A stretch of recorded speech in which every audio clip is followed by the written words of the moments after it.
Madam, শুনলাম আপনাদের পার্লারে নাকি ছেলেদের শেভ করেন। জি ভাইজান, ঠিকই শুনছেন, তবে তার জন্য আপনাকে 500 টাকা দিতে হবে। 500 টাকা না, 1000 টাকা দেবো, কিন্তু যদি কোথাও কাটে তাহলে কিন্তু হাত কেটে ফেলাবো। সমস্যা নাই, আসেন, হাত কাটার ঘটনা ঘটার আগে আপনার গলা কেটে ফেলাবো।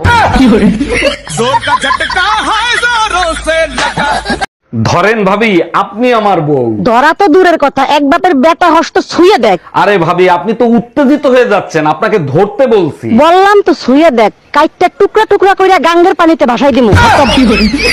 Bye bye.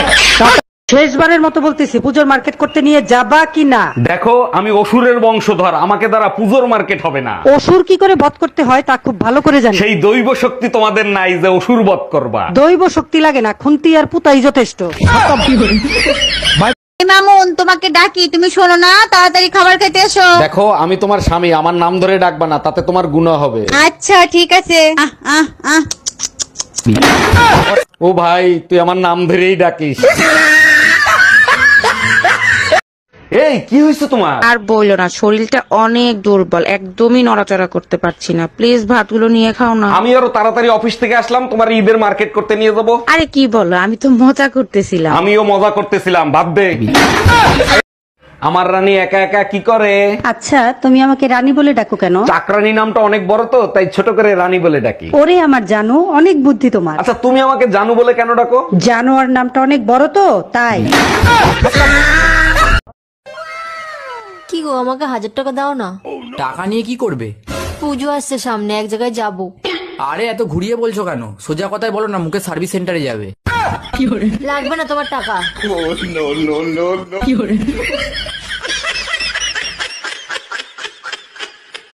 সত্যি করে বলেন তো, আপনি কি ডাক্তার নাকি হাতুড়ে ডাক্তার? আরে অরুণ সাহেব, এত রাগ করছেন কেন? কি হয়েছে আমারে খুলে বলেন। পোকায় খাইছে উপরের দাঁত, আপনি নিচের দাঁত তুলে ফেলাইছেন কেন? পোকায় নিচের দাঁতে দাঁড়ায় উপরের দাঁত খাচ্ছিল, এখন আর দাঁড়াতেও পারবে না, খাইতেও পারবে না।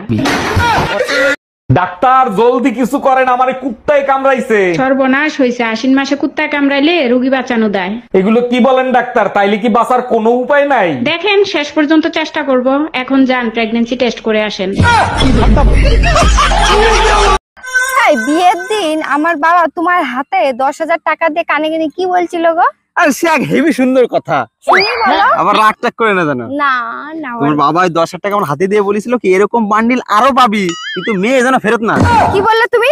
আরে তোমার বাবা কইছে, আমার কি দোষ? আরে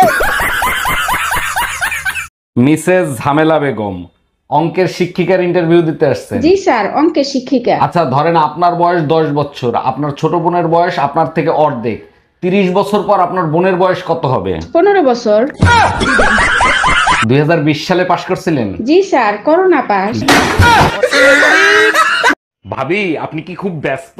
না, ব্যস্ত না, কিছু বলবেন? আপনার জন্য দারুণ একটা গুড নিউজ আছে। বলেন কি, তাই নাকি? তা কি দারুণ সংবাদ শুনি। আপনি শুনলে গর্বে আপনার বুক ফুলে উঠবে। তাইলে থাক, আপনার ভাই সন্দেহ করবে।